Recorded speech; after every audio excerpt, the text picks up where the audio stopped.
Okay, I was hoping if a make was possible, then I had messaged you the day of I wasn't able to make due to personal matter. Okay, if you have something related with like, for example, makeup exam, we can talk about it later. I will at the end of the lecture you can remind me, okay, Joshua?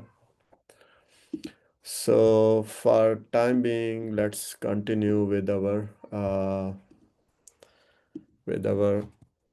plan for today.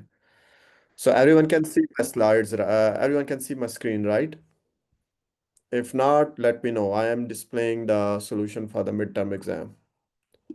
I think it is shared, right? Yeah. Okay. Okay.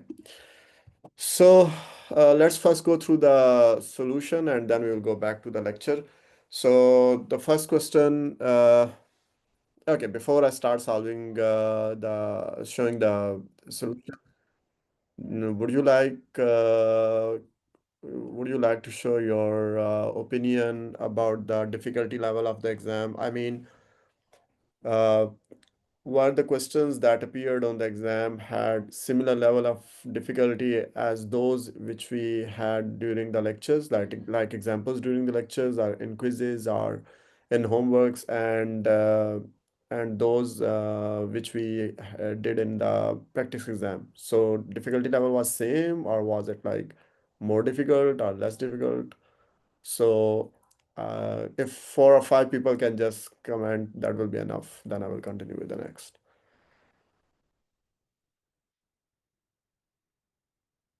Okay. I will answer that later. How will we collect the graded exam, please? Okay, we after the exams are graded, we will make an announcement. Okay, don't worry about that. Like within next week.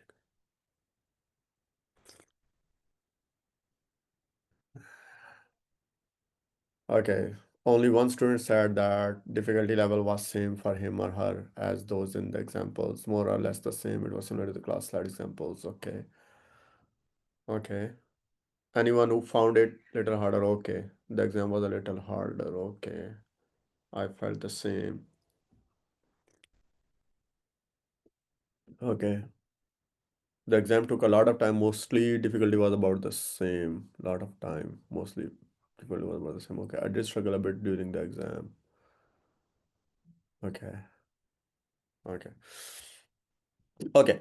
So let's now continue with our so start the solution. So first question was about number conversion, which is like convert the number 101101101 unsigned binary number to equivalent decimal value, right? Straightforward. You just had to add the weights for those bit position where the bit value was not zero. So like weight of the first bit, second bit. When I'm saying second, okay, let's start with the index. Bit at index 0, weight of bit at index 0, at 2, index 4, 5, and 7. So it is 1 plus 4 plus 16 plus 32 plus 128, so 181. So you get 2.5 for correct result and 2.5 for showing the procedure, which basically means if you had written only 181, you get only 2.5. But if you have shown these addition of the weights, you get 2.5 more.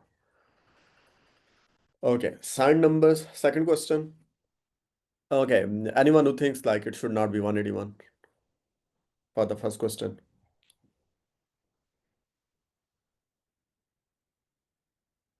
No? Okay. Signed numbers, second question. It was about again signed numbers, but conversion. What is range of values in decimal form for an 8-bit signed numbers? So if you have an 8-bit signed numbers, so the lower limit is when all the bits are zero except the most significant bit, which is a signed bit, right? So having a signed bit of 1 makes the number negative, right? So when you convert this binary into the decimal, so it will be minus 128, right? And the upper limit is when the sign bit is 0, which means the number is positive and all other bits are 1. So you add their weights. So when you will add their weights, you will get 127. So the point distribution is that you will get 1.25 for showing the correct lower limit, 2.5 for showing the correct upper limit, and then 1.25 for showing, okay, how you got the lower limit correctly, and 1.25 for showing how you got the upper limit correctly. Okay. If you have any questions, you can stop me, okay? Uh, Third question, I think it was like I was giving the points freely, like giving away the points. Like it was super easy. How many general purpose registers AVR microcontroller has? 32. I would expect that someone was not able to answer the question only if he or she has never attended the lecture, right? No, none of the lectures. So I mean, this was like very, pretty easy thing. Assembly language programming. Next question, question number 4. What will be the value of R16 after execution of the following code snippet? So here is the answer. So so first you are loading 20 into R16, then you are loading 14 into R17, then you are adding to them together. When you will add them together, you will have 16 R16. After that, you are decrementing R16, so R16 becomes 59. After that, you are loading 10 into R17, so R17 is 10. Then you are subtracting R17 from R16. So R16 was 59, so you subtract 10, so it becomes 49. After that, you are incrementing R16, so R16 becomes 50. So R's final value of R16 is 50. So okay. So you get 7.5 points for correct answer and 2.5 points for showing the work.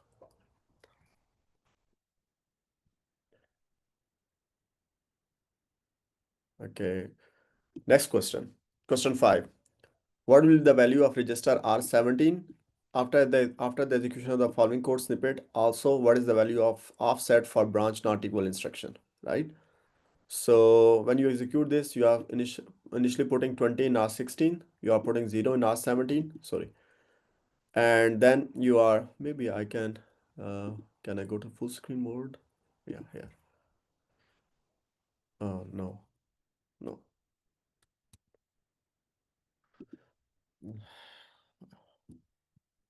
Okay.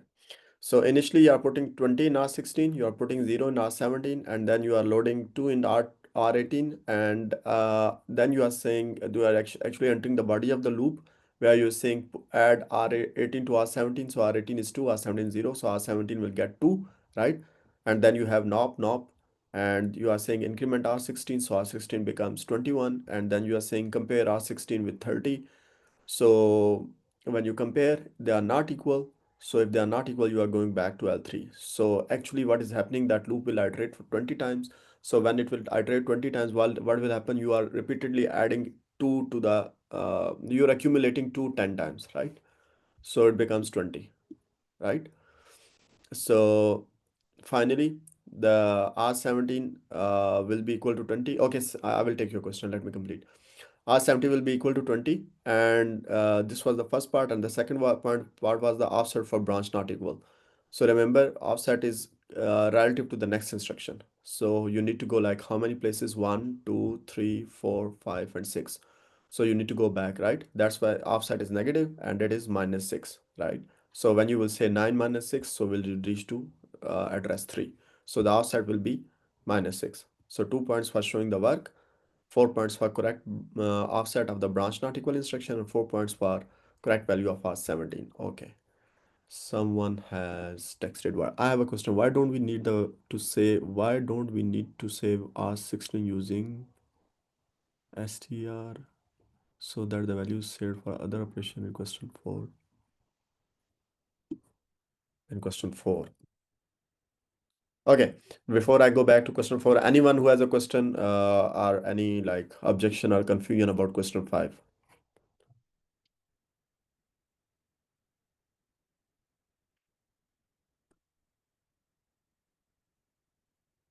No? Okay, then let's go back to the question 4. So I have a question. Why don't we need to save the R16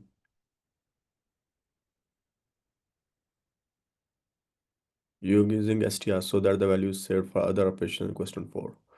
Can you please unmute yourself and explain? I don't understand why we need to save R16. Well, from what I remember in the first or second lab that we did, I was having a problem where the value wasn't being saved when I updated the registers and used the different operations to work on the number that was saved. So because But then the TA showed me that using the STS function, we could save the value that we operated on to an address and then take that address and then do more operations on it later. So I might have been overthinking it. Yeah, I think we are here anywhere we are not accessing memory, and registers retain their values unless you overwrite them. So since we are not overwriting R16 anywhere, so we don't need to store it in memory, right?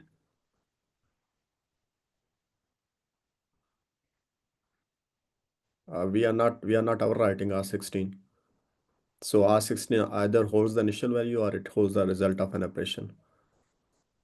So we are not using R16 for like multiple purposes. That's why we don't need to Okay, put memory value anywhere in memory. that makes sense. Thank you. You're welcome.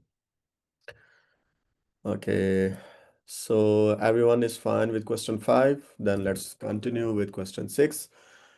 So write a program that adds two numbers, that is A is equal to 0x9ff4 and B is equal to 0xd0f0. I think again it was like kind of easy thing to do.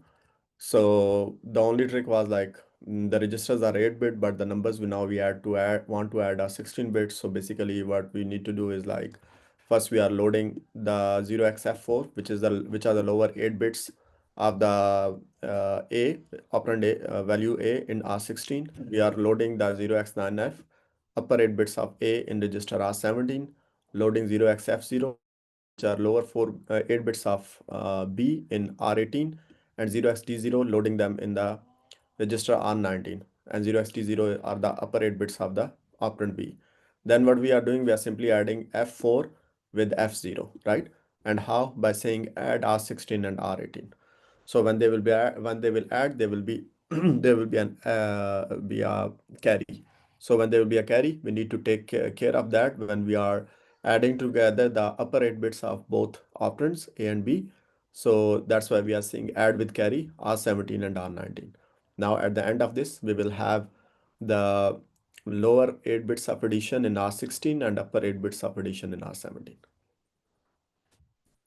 And this is the point distribution: 2 points for correctly adding lower bytes of two operands, and 3 points for correctly adding upper bytes of the two operands. Any questions?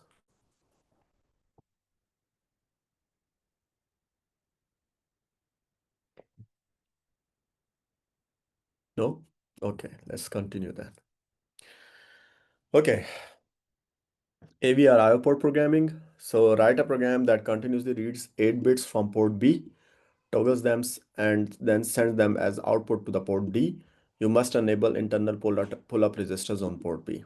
So first, we are configuring here port B as input. So for that, we are writing R0s in R16 and sending R16 to DDRB. So now we are done with configuring port B as input. Then we need to enable pull-up registers on port B. So I'm loading 0xFF in R16 and I'm sending R16 to port B, right? So now all the pull-up registers are enabled. Then I'm configuring port D as output. So R16 already has value of 0xFF. I'm simply sending it to DDRD, right? So port D is now configured as output. And then I'm running the loop.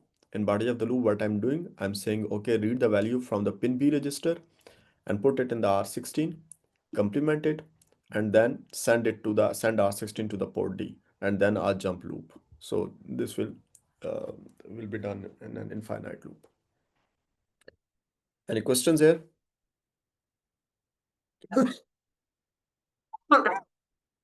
No? Okay, and you can here see also the point distribution. Okay, next question. It is also about AVR output programming. So consider a push button connected to pin 0 of port C and an LED connected to pin 0 of port B. Write a program that continuously monitors the push button and turns on the LED when the button is pushed. You must enable internal pull-up resistor on input pin, assume button to be active low, and must use bit manipulation instructions, that is SBI, CBI, SBIS, and SBIC as needed. Following is the control flow diagram of the problem that you need to encode in assembly. I know because with when you are using these instructions, SBI and CBI and SBIS and CBI, it is like the thought process is a bit complicated. That's why I wanted to give you the control flow diagram so that all the scenarios are covered or all the cases are covered. So here you initially need to configure the pin modes, then enable the internal pull-up resistor, and then check the button. So if button is equal to 0, then turn on the LED. If it is not equal to 0, then turn off the LED and then again start checking keep checking the value of the input. So here what we are doing is, so first we are configuring the port C.0 as input by using the clear bit of the IO register instruction CBI. So DDR, we are clearing the bit 0 of the DDRC register so to make the pin as input. Then we are enabling its pull-up register by internal pull-up register by setting the bit 0 of the port C. So SBI port C, comma 0, so index 0. Then we are configuring port B dot 0 as output.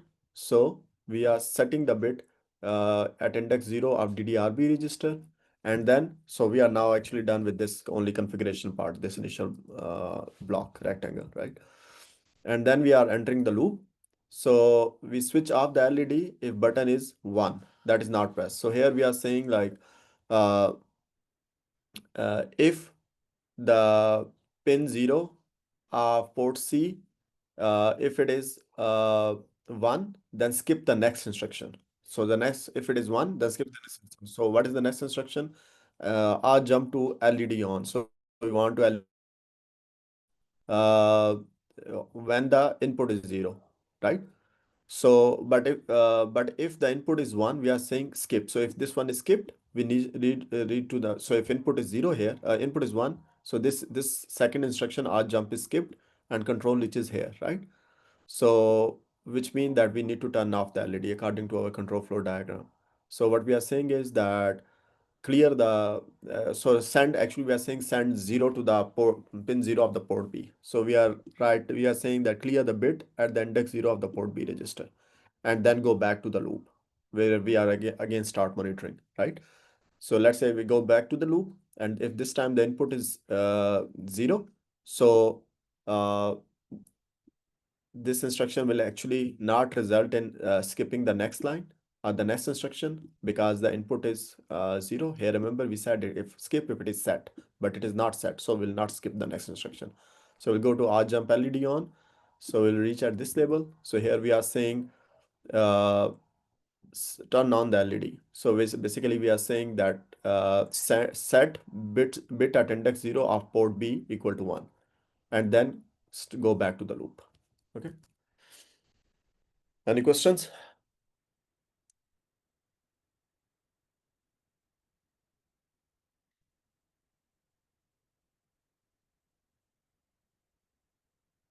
No? Okay. And you can also see the point distribution 2, 2, 2, and 4. Okay, next question. Again, it was a kind of descriptive question. How is the value of PC set on execution of jump, R jump, and I jump instructions? So jump instruction, it is a 4-byte instruction. It has 22-bit operand. So the PC is set equal to 22-bit operand, right? In R jump, it is a 2-byte instruction. The operand is 12-bit, and the PC is set as equal to PC plus 1 plus 12-bit signed offset, right? And I jump instruction, again, it is 2-byte instruction, but we first need to load the Z with our required jump destination value or address of the required jump target. So PC is set equal to the value which we already put in Z. Okay. Okay, what if I just put PC is equal to operand but not the number of bits for jump or I jump? Okay, I don't want to answer this question now. I will think about it, and because then we need to use it like we need to be consistent in grading. So I don't want to answer it right now. I will think about it,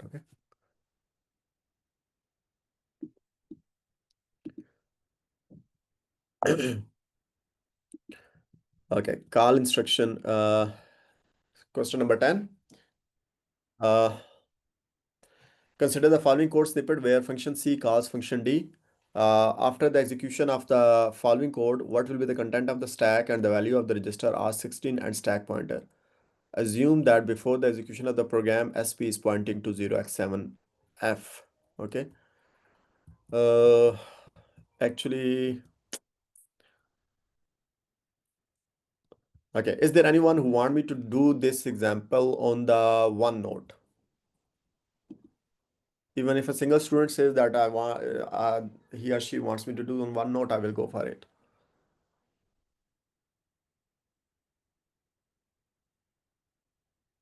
Yes, yes, okay. Okay. Okay, then let's go to OneNote.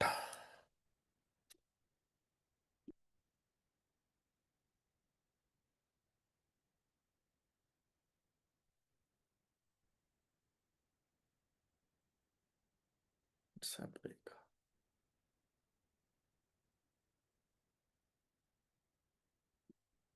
Okay, so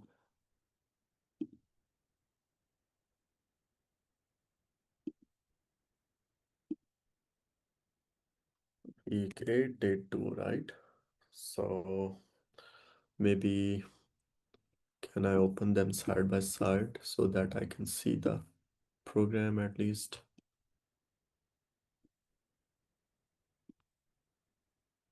Yeah. Okay.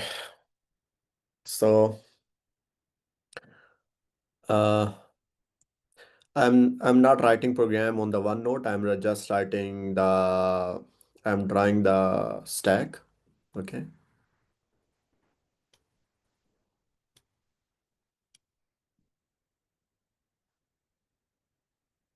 So let me start writing from 0x7 B, 0x7 C, 0x7 D, 0x7 E, and 0x. So these are addresses in memory, right? 0x7F, right? And initially stack pointer, it is 0x7F, right? And yeah, so now let's say we start executing our program, right? So from the address 6, from address 0, right? So we are first putting R16, sorry, we're putting 10 in R16, then we are putting 20 in R17, then we are saying push R17, right? Remember when we say push, what happens? That the data is placed, whatever we want to push, for example R17, it will be placed at the location which is pointed by SP, and then after that SP will be incremented, right? So here I will get the value of 20 and I increment the stack pointer. So it be a decrement actually 0x7E, right? After pushing R17, I'm saying call function D. Remember when we say call, what happens? That the address of the next instruction in the sequence, it is pushed on the stack and the stack pointer is decremented. So what is the address of the next instruction on the next instruction in the sequence? 4, right? So it will be put here and stack pointer will be decremented 0x7D. So after call function D, program counter jumps to the target of the target of the call, which is address 20. So here we are saying push R16, right? So the value of R16 is put on the stack and stack pointer is again decremented. So it becomes 0x7C, right? After that, I'm saying in the load 20 in R16. So R16 becomes 20. And then we are saying load 30 in R17. So it becomes 30. And then I'm saying, okay, add R17 to R16. So 20 plus 30 is 50. So R16 becomes 50, right? And then I'm saying, okay, pop R16. Now remember, when we say pop, first what happens? That we need to decrement the stack pointer. So when we decrement, it will be actually we need to come back. So here it means in increment 0x7D, and then pop the value from the location pointed by the stack pointer. So the value is 10, right? And we are saying pop it into R16. So R16 gets 10, right? And then we are saying return. When you say return, what happens that the value which is pointed by the stack pointer, uh, so you first decrement the stack pointer and the value is then put in the PC register, right? So what happened here that 0x7 stack pointer will be first decremented, so it will become not decremented, incremented. Actually, that the problem is like the figure is the stack grows in the figure upward, but actually the addresses are reducing, right? So it becomes 0x70, and then the value from the stack pointer is placed in the program counter, so which becomes 4, right? So then the next instruction will be executed from the address 4, so which is pop R17. So what will happen? Like stack pointer will be again decremented, so it will become 0x7F, and the value pointed by the stack pointer will be placed in R17, which is 20, right? The next instruction in the sequence after at address 5 is add R17 to R16. So when you add R17 to R16, it will become 30, right? And then you return to the caller of the function C, right? So at the end, R16 is equal to 30, and your stack pointer is at the same place from where you started, 0x7F. Okay. And this will be the content of the stack 10, 4, and 20. Okay. Yeah, let me go back. Okay. Any questions?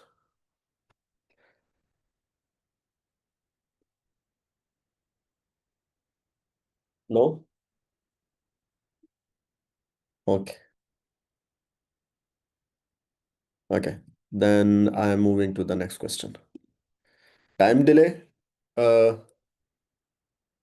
so uh, so the question, assume an AVR microcontroller with 2 megahertz clock frequency. If all instructions consume one clock cycle except branch not equal, which consumes 1 or 2 cycles depending on whether branch is taken or not, what time delay the following code snippet will occur? What time delay the following code snippet will incur in microseconds, right? So all of them are consuming one clock cycle, and branch not equal, it will consume 1 or 2 cycle depending upon whether branch is taken or not, right? So the first instruction, uh, this one, it is like out of any loop, so it is executed only once, so it consumes 1 cycle, right? Now, if I start with the innermost, let's say start with the innermost loop 7. So NOP, it is executed, it has 1 clock cycle if it is a NOP instruction is executed only once, but the loop is executed how many times? 30 times. So 1 time 30, but then this is inner loop nested inside an outer loop, which is executed 20 times. So 1 times 30 times 20. Same for the next NOP instruction, same for the decrement instruction. Now branch not equal instruction. So it is, remember, it is inside, it is part of the inner loop, right? But this branch is taken 29. So the loop is actually executed 30 times. Out of 30, the branch is taken 29 times and it is not taken one times. So when it is not taken, so it consumes only 1 cycle. But when the branch is taken, that is 29 times, it consumes 2 cycles, right? But then this loop is inside the nested inside another loop which is executed 20 times. So that's why I'm multiplying it with 20, right? And this is inside the, not, it is only this decrement instruction is only part of the outer loop 6, which is executed 20 times. So 1 times 20, and the second branch not equal, it is actually controlling the outermost loop, which is executed in total 20 times. So branch is taken 19 times and not taken one time. So that's why it incurs 1 cycle when it is not taken and 2 cycles when it is taken, which is 19 times. So when you add all these numbers, you get 3060 cycles. And then we know 1 cycle is equal to 1 hour 2 megaseconds, which is 0.5 microseconds. So when you when you replace cycles with seconds, so it will become 1530 microseconds. Okay. Any questions?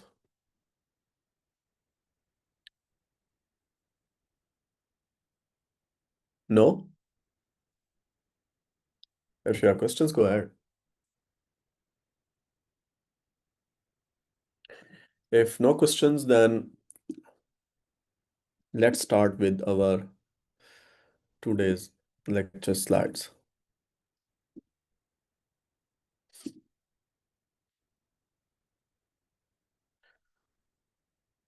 Okay, so before starting our today's material, I want to go through the instructor evaluation. I mean, the feedback which you guys have provided. So I have drawn some graph. So for the first question, which was actually there were two like main questions, and then other questions were descriptive questions, right? So which one of the teaching elements listed was most beneficial to your learning? So actually, if some parameter has a higher value, it is better in this graph, right? So I mean the three elements of the three parameters which were like student thought like were most beneficial are instructor support, active learning, and course material. Uh, okay, I understand what is active learning, or at least I remember what is meant by active learning and course material.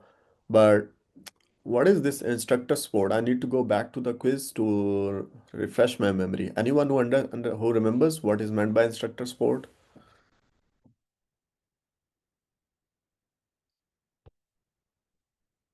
Or you want me to go back to the quiz?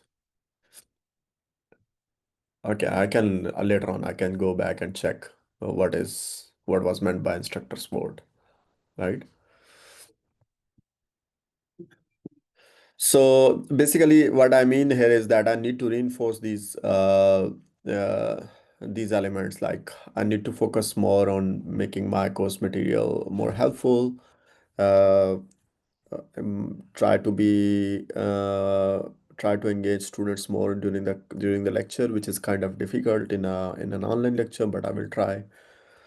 Uh, then the next question was which one of the teaching elements listed below need most enhancement to benefit student learning? So here, if for some parameter I have lower value, it is better. But if I have higher value, it's mean I am performing bad, right? So the if I look at these bars, so the three bars which have like highest value, which are like which where I'm performing bad is like interaction among students. Uh, So this one, interaction among students, and also students are complaining that there is no active learning, or at least active learning need to be increased. So maybe by engaging students, by asking more questions and letting them answer. I am trying to ask the questions, but I know, I mean, it is an online class, and I am like looking at the screen while I'm talking. It seems like I'm talking to myself. I'm talking to my slides. So which is kind of like maybe it's boring for you guys. I will try to make it somehow more interactive. Okay. Okay, so this is just a summary of the feedback, the summary of those descriptive questions which you guys had, and I simply fed it to the Copilot and it gave me this summary. So maybe students are suggesting that they would prefer to have group activities during labs or lectures. I can not change the policy in middle of the semester, but in the next offering of the course, uh, uh, I can allow students to do the labs in groups. So maybe which will be better. Uh, Maybe I can use some online tools during the lecture to do some quizzes. I have tried to incorporate some Zoom polls today. Let's see how it will work. Okay. Uh, Lab feedback back was vague or insufficient. Post answer keys, quizzes for quizzes, labs, and homework. So I don't understand. I mean, do you guys think that like what do you mean by lab feedback was not vague? Was vague. Do you think like TS1 are not helpful, or you want me to be there during the lab at least in like by online presence? Do you have any complaint on about labs? If you have complaint, let me know right now.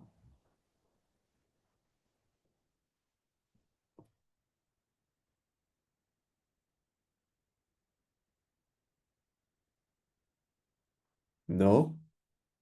No complaints?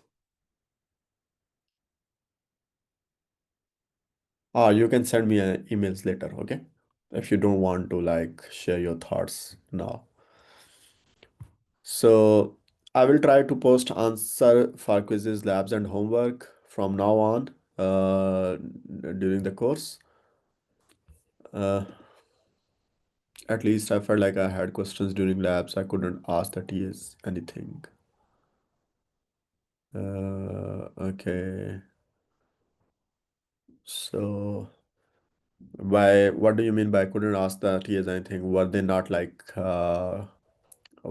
able to guide you, or you were just hesitant?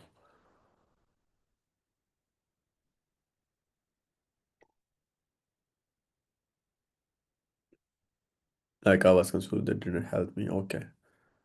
Okay. So okay, I will talk with TAs. And if you, by the way, if you think that TAs are not helping, one thing is that you can tell me. Second, you can send me questions via email, or you can attend the office hours, okay? Sometimes the lab seems a little bit ahead of the homework. That is, I totally agree with you. I mean, even when I am like preparing those labs, so I had the same feeling.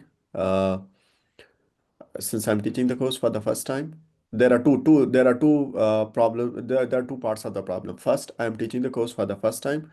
Second, even if I was not teaching the course for the first time, if we wait until like let's say we wait for the first lab where let's say we are doing output programming and unless until we first cover that material in the lectures, so it will be too late, right? Or even too late mean like we will not have enough time. So basically, I will try next iteration of the course to redesign the labs such that they become more aligned with the material which we are covering during the course in the course slides, right? Uh, but what can I do right now? Maybe I can improve the lab description by providing you the background. Background mean if there is something which we have not covered in the lecture slides, but which is that knowledge is needed for doing the lab successfully, uh, I will include that information and knowledge in the description of the lab. Actually, I am trying to do that already by providing some background, for example, I guess in lab 3 or 4, about like, for example, pull-up resistors or some other like push buttons or some other material, right? I will try to like focus more on that. Same, can't really ask TAs anything. They just go straight to read the instructions. Okay. Okay. I will talk with TAs. Okay. Uh, Sometimes the lab seems a little okay. Okay. I'd I tried to respond to that earlier. Yeah. Okay, I will definitely ask TS to be like to guide you more and to be more helpful. But again, uh, actually, I have seen some students who are maybe not from this course but other courses. They are like when I'm giving an assignments to them, they are not able to do that, and they need my help. So I'm available to help, but during the like office hours, they directly jump into their code solutions, right? But when I first ask them, have you read the project description? They are like, no, we haven't. So make sure that you first completely understand the as lab description or the project description. So if you have any confusion about the description or the requirement itself, first clarify, get that cleared, and then move on to like implementing or writing the code. Okay. Uh, yeah. Okay. So let's move to our today's lecture slide. So we are going to cover today the analog to digital conversion, and not today, but in the next lecture, the digital to analog conversion, which is reverse of ADC. How we can do that in AVR microcontrollers. Uh, So topics which we are going to cover are what is ADC, analog to digital conversion, and why do we need it? What are the major characteristics of ADC? How is ADC performed in AVR microcontrollers? And how we can program the AVR microcontrollers to implement analog to digital conversion, right? So which basically is like which registers we need to understand and program them and how we set their values. So ADC, it stands for analog to digital conversion, right? And why we need it? We need it because remember, our microcontroller is a digital device. It processes the numbers in a digital form, like ones and zeros, binary form, right? And it can read input also only in digital form, right? But the real life around our microcontroller, it is not digital, like real world. So for example, if our microcontroller want to read any physical quantity, that quantity is not in digital form but in discrete form, right? So digital form mean like some quantity can have only two values, right? But for example, let's say we want to develop an application or a project where we want to read the temperature of the environment using a sensor, and then after reading the value from the sensor, we feed it to the AVR microcontroller and then ask our AVR microcontroller to take some action based on the value of the temperature read, right? But AVR microcontroller can understand only ones and zeros. But the temperature of the environment is not doesn't have only two values. It is not like your temperature will be always either 20 degrees Celsius or let's say 20 Fahrenheit or 100 Fahrenheit, right? It is like continuous value. It can be 20, 20.1, 20.2, 20.3, and even small values in between them, right? So which means that it is a continuous, such as it is a continuous range of values, right? So, but microcontroller cannot understand those values. So we need to convert those continuous values into digital form, right? So that they become discrete. We first need to convert them into discrete form and then convert them into digital form. And only once they are converted, then our microcontroller can understand the value, right? So sensors, they actually read what do the sensors do? They convert a physical quantity into an electrical form, right? Electrical signal. And for example, temperature is converted into voltage. For example, pressure is converted into voltage. Or for example, velocity. Or for example, viscosity of a liquid, and so on, right? So, but this electrical signal is continuous. It is not digital, right? So then we need to feed that signal in electrical form to the ADC as input, and then at the output of the ADC we have digital value of that signal. Digital value mean in the form of ones and zeros, and then that digital value is sent to the CPU of the microcontroller, and then microcontroller can process it and can take some actions. For example, display that value on a display screen or a display device, right? So we are going to focus on this thing, ADC, here in this lecture. So so when you look actually on AVR microcontroller, you have the ADC device embedded on the microcontroller itself. Like it is built within the microcontroller. You don't need to interface or connect it separately with the microcontroller, right? Uh, but you can also have an ADC chip separate. I mean, you can have a chip which is responsible only for doing analog to digital conversion. So, for example, if you have such a chip, then you will have different kind of inputs and outputs. So, one input will be your analog input, which will be the signal, electrical signal that you want to convert. For example, this will be an input coming from a sensor, let's say a temperature sensor, right?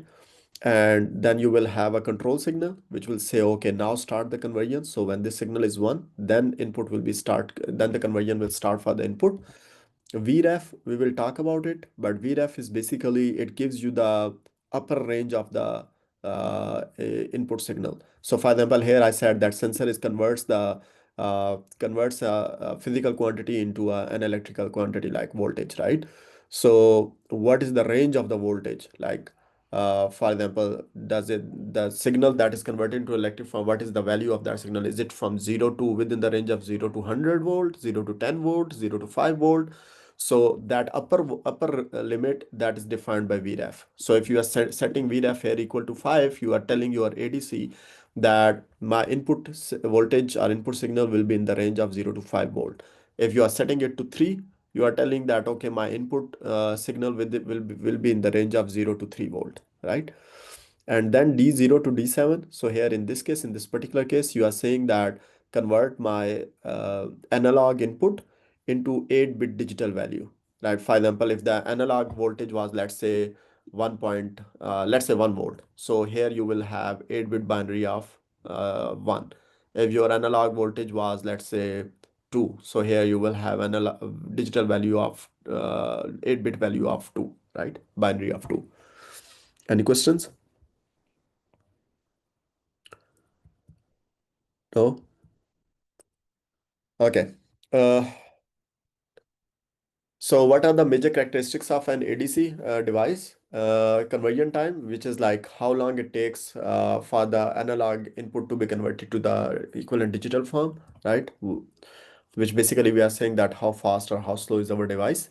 VREF, it is the upper limit of the analog voltage range that is detectable by ADC device, right? For example, I have explained, for example, 0 volt to 4 volt or 5 volt, right?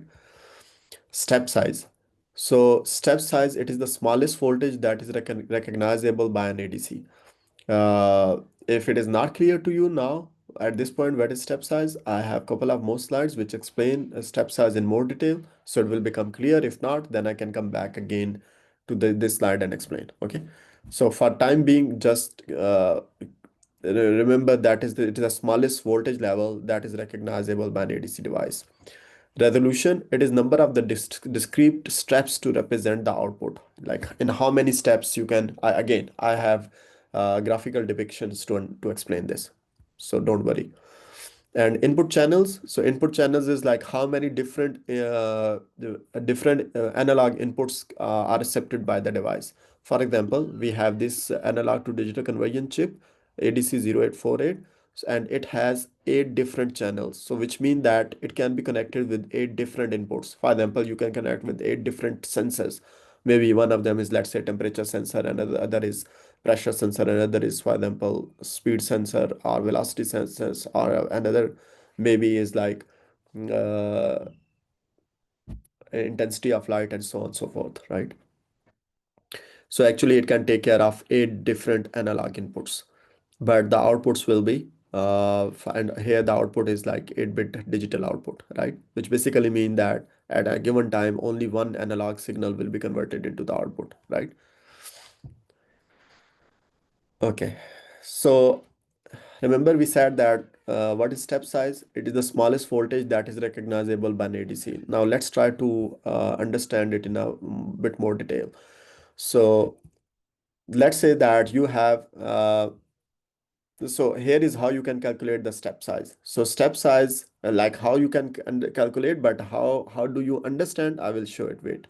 Wait for that. So step size is equal to mathematically VREF divided by 2 raised to power number of output bits, right? So for example, let's say if your VREF voltage is 5 volt and number of output bits is 8, then step set size is 5 divided by 256. Why 256? Because 2 raised to power 8 is 256. So is equal to 19.5 millivolt. So step size is 19.5 millivolt. How can we visualize it? So here is an example. So uh, if you, let's say you have this voltage line, like on the left side you have the smallest voltage, which is 0 volt, and on the upper side you have a highest voltage, which can be represented if you use 8 bits, right? uh, so when you divide 5 by 256, so you get 19.5 millivolt, right? So when you have here, actually I'm showing 4 bits, but actually there are 8 bits. Why I'm showing only 4? Because of the limited space, I don't want to, like, uh, these binary numbers overlap with each other. That's why for these here I'm only showing 4 bits, but actually it is 8-bit zeros, right? 8 zeros here. So when you have all zeros, the voltage will be equal to 0. But when you have only least significant bit 1, so the equivalent voltage will be 19. It will represent 19.5. 7 zeros and 1. Only least significant bit is 1. So that is, so it's mean that if you increment binary number only with the value increment only by a value of 1, it's mean in terms of like analog voltage, you are adding only a step to it. So if initially it was all 0, you add 1 to it, it becomes 1, so it becomes 19.5. Now you add one more bit to it, so it will become 2, and when it is 2, the equivalent analog voltage will be just addition of another step. So 19.5 plus 19.5, 39. So when you add another like bit, so here it become in, I'm writing in decimal form, 3. So you will add another step, so it will be 39 plus 19.5, and you can do the math, right? So when you set all the bits equal to 0, so here it will be equal to 4992 millivolt. Okay, any questions?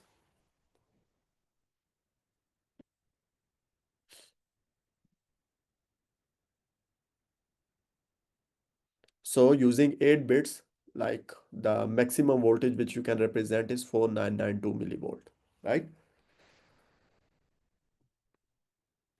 Okay, so this is the step size, 19.5 millivolt. The difference of analog voltage between any two uh, between any two digital values, consecutive digital values. Like what is the difference between these two? 39 minus 19.5, 19.5 millivolt, right? Okay, so now let me show you a problem here. Let's say we have an input voltage of 29.25, right? We said that if we have input voltage of 19.5, it will be represented by using this bit pattern, all zeros and one. If we have 39, it will be represented by all zeros and 1 0, then like binary 2, right? But what if we have on the input, analog input, we have a voltage of 29.25, right? If we have, so it is not 19.5, it is greater than 90.5 and less than 39. So if input voltage is 29.25, how should we represent it in digital form, right? So either we cannot represent it as 2, or we cannot represent it as 1. So which means that either we should represent it as 19.5 millivolt or 39 millivolt, because there is no bit pattern which can take care of 29.25, right? Because it is in between the step, right? So either we need to treat it as 19.5 millivolt, or we need to treat it as 39 millivolt. So in both cases will result in an error of 99.75 millivolt, right? So if I said that I will represent 29.25 as 1, right? So it's mean I am not correctly depicting the actual value. I'm decreasing the actual value with an amount of 9.7 millivolt. If I say no, I will represent 29.25 by 2, then I am not again representing the actual value. I'm increasing the actual value by an amount of 9.75 millivolt, and I'm approximating it to 39, right? So that is a problem, because my device now cannot capture the values which are between 19.5 and 39, right? So how can I solve the problem? If I have a smaller step size, right? If I reduce my step size by half, then I can capture 29.25 input voltage more accurately, right? So let's see how we can do that. So here we said that we have 8 bits. Number of output bits is 8. Now let's say if I increase the number of output bits. Let's say I have an ADC device which produces 9-bit binary, right? If it produces 9-bit binary and everything else is same, so step size becomes 5 divided by 512. Why 512? Because 2 raised to power 9 is 512. So now my step size is 9.76 millivolt, right? Now, if I draw the same voltage line, same line for depicting the voltage, so I will have when all zeros, 0 volt. When only least significant bit is 1, it will be representing the one single step size, which is 9.76 volt, right? And when 2, I will add one more step to like previous value. So which when I add, it becomes 19.5, right? And the 3 will be depicting 29.8. Now, if you compare it with the previous figure, in the previous figure, I was not able to depict I was not able to show 29.25. But here, I can show 29.28. Now, if I approximate 29.25 with 29.28, the error is much smaller. It is like 0.05 millivolt, right? As compared to the previous case where I was having an error of 9.75 millivolt, right? Now, my depiction of the analog voltage in digital domain is more accurate, right? So smaller the step size, more accuracy I can achieve, right? Any questions?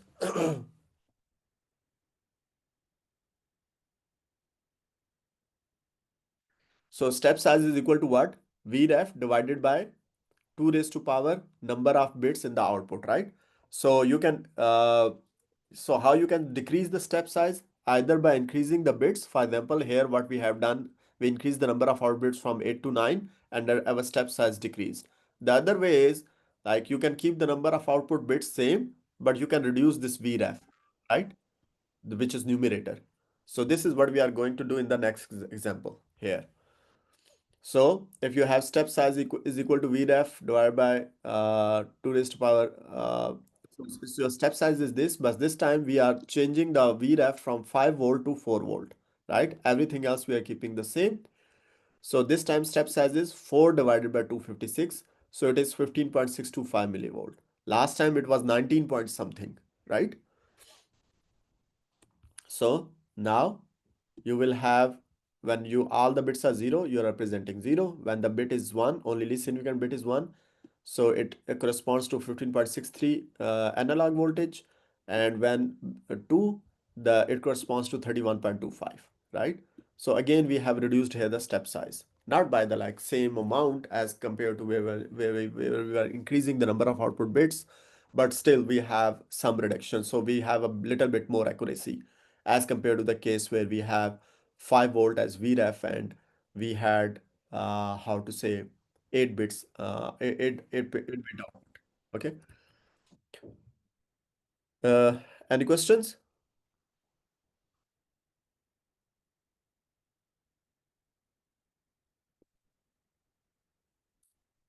Any questions at this point? No. So how can we find the digital output of an ADC? Basically, what we are saying is like if you have an ADC, you are giving an input, and this input is analog voltage. Let's say I'm saying V in, right?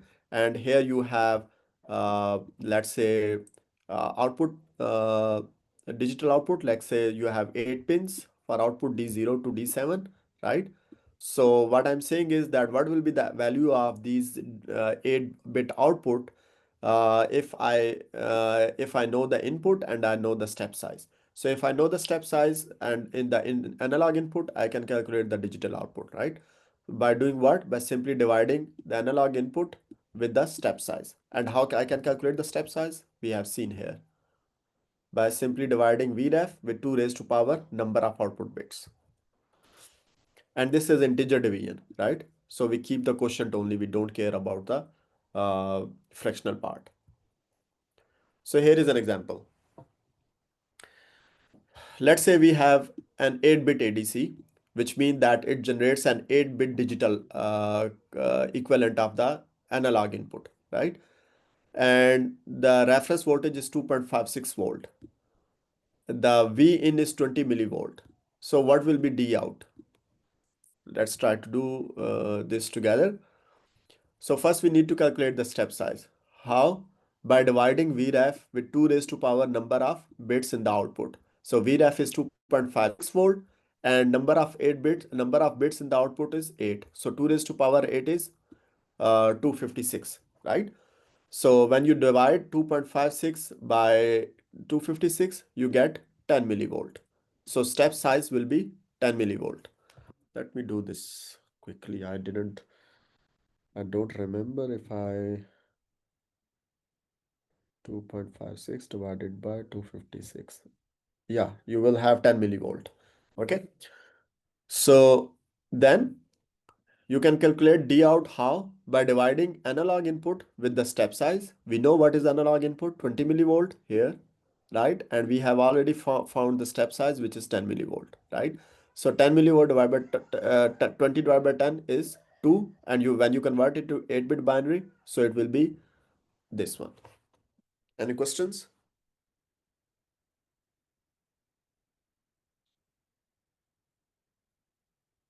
No? Okay. If no questions, then let me try this. Yeah, here are the polls and quizzes. Okay, I am launching this poll. Go ahead and try to do this. I hope I'm launching. Yeah. Everyone is supposed to do this quiz, okay? So in a 4-bit ADC, Vref is 32 volt, Vin is equal to 6 volt. What is D out? Go ahead and submit your answer.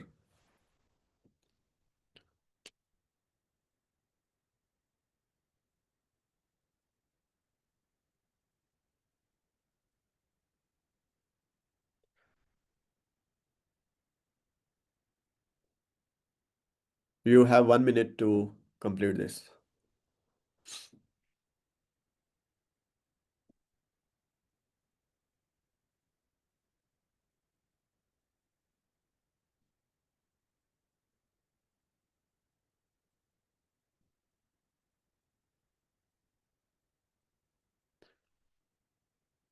Okay, let me make it 1.5 minute.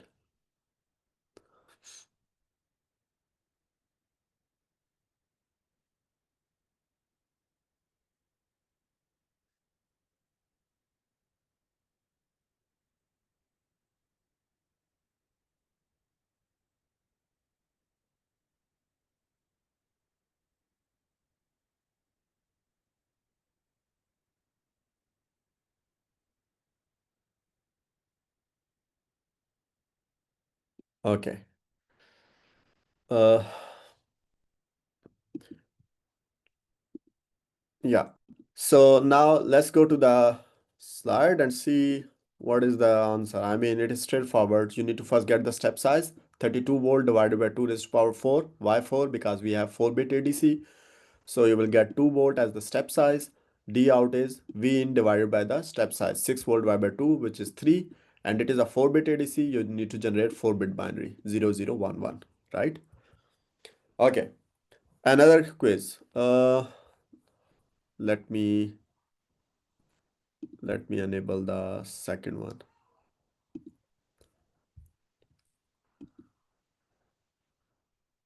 Yeah. Okay. You have 1 minute for this one.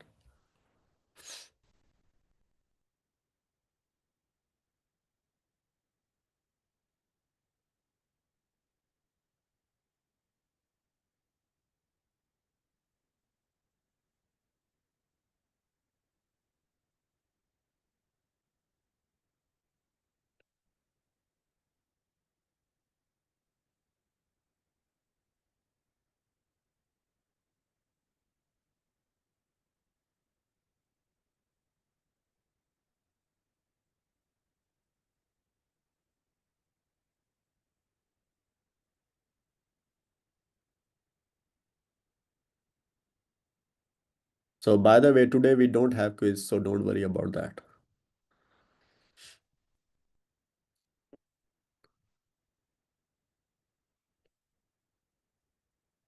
Okay, I'm ending the poll. I mean, these polls uh,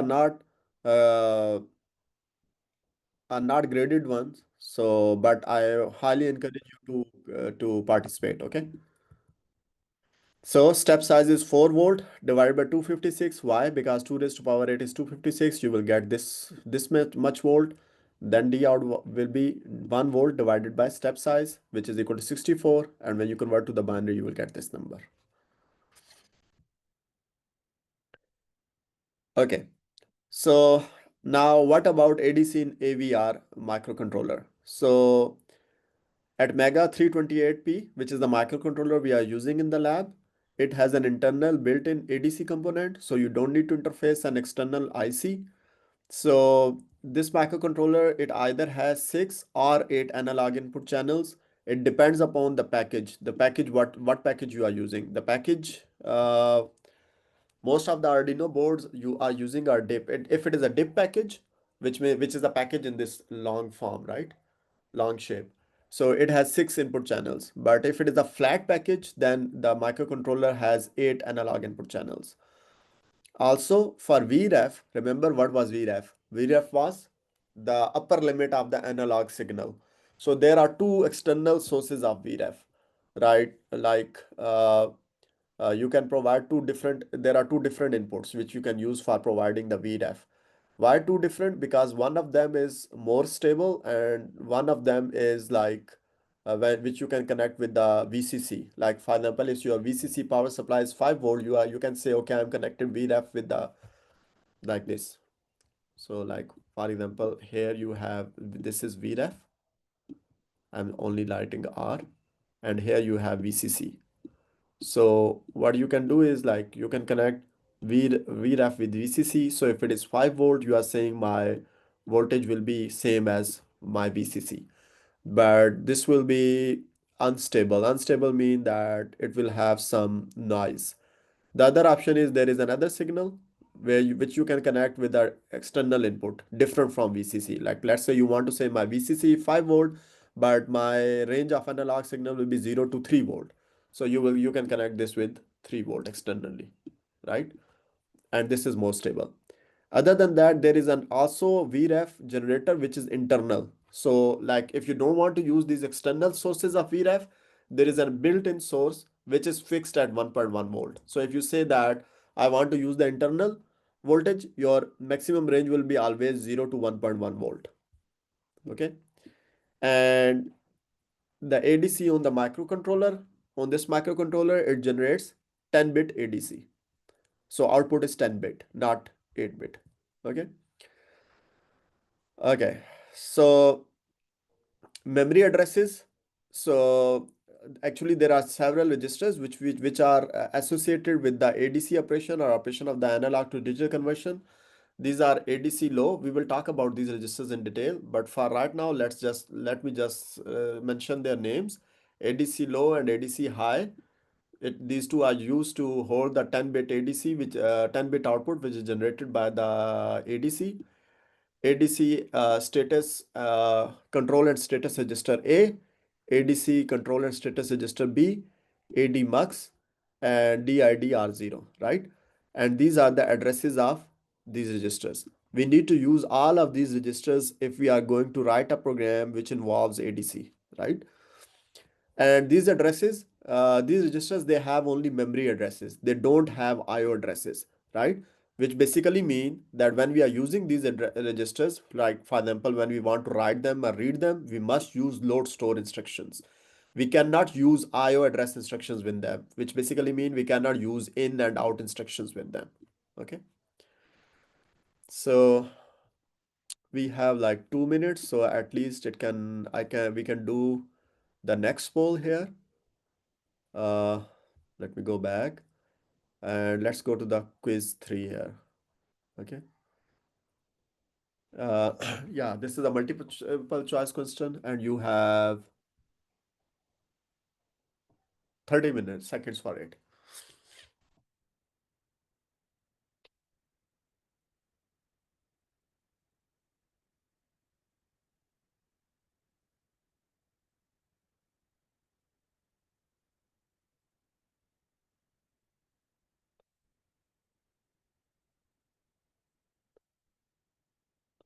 Okay.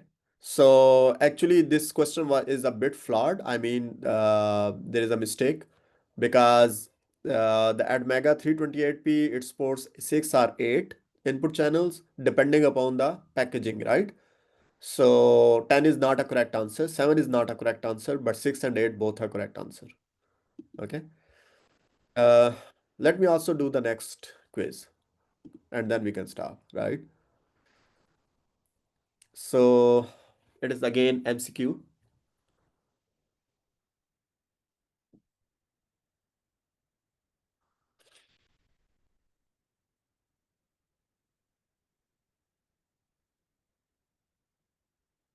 Yeah, you have 30 seconds for this one.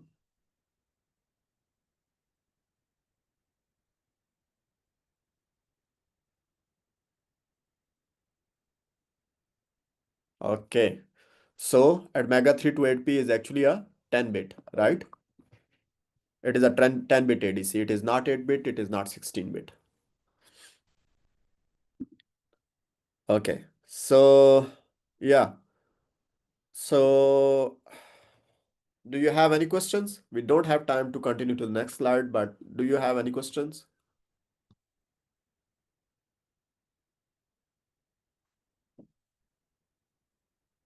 Uh, no? Okay, if no questions, then that's all for now. Uh, okay, there were some students who were asking some questions, and I said that I will take care of them at the end.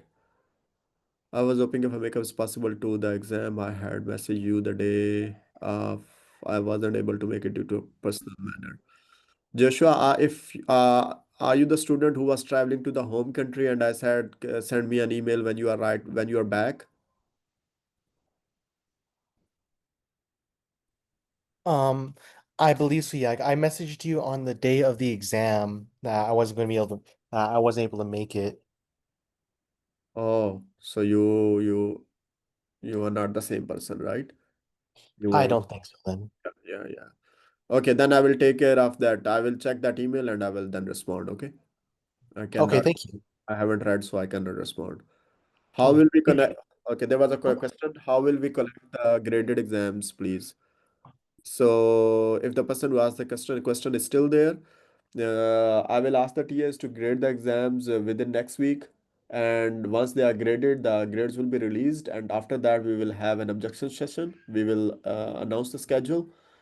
And then in that schedule time slot, you can visit the TA office and you can check your graded exam. And if you have any objection, you can submit it in written form, and then we will take care of it, right?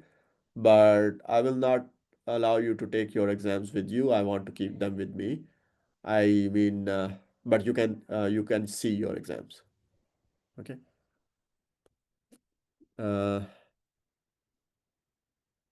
will you be attending your office hours today? Yes. Okay. Yeah, I can attend, but I will be like 10 minutes late. Okay. I will be 10 minutes late than the announced starting time. Okay. Any questions? No?